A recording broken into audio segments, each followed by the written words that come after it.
जरांगे हे लढ्यात जिंकले पण तहामध्ये हरले। माजी खासदार हरिभाऊ राठोड यांनी ही टीका केली।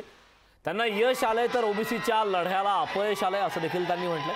छत्रपती शिवाजी महाराजांचे नाव घेऊन आंदोलन करणाऱ्या त्यांच्या मावळ्यांच्या वंचित आणि 12 बलुतेदार समाजाच्या ताटातील 17 भाकरी खाण्यामध्ये असं त्यांनी कुठला विजय प्राप्त केला।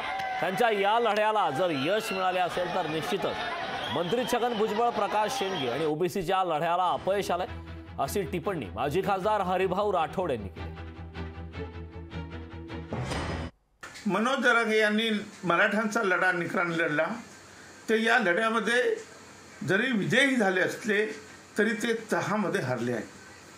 खरं म्हणजे शिवाजी महाराजांचं नाव घेऊन जे महाराष्ट्रातले खरे मावळे आहेत, जे वंचित ओबीसी आहे, जो 12 बलुतेदार आहे, त्यांच्या ताटातल्या 17 भाकरी या उरबडून नेल्या, याच्यामध्ये कुठला आनंद आहे।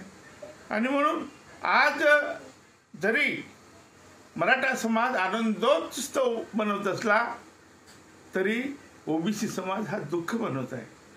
खऱ्या अर्थाने मराठा समाजाने जर याच्यामध्ये यश मिळवलं असेल तर आमच्या भुजबळांनी आणि शेंडगेंनी यांना अपयश मिळालेलं आहे।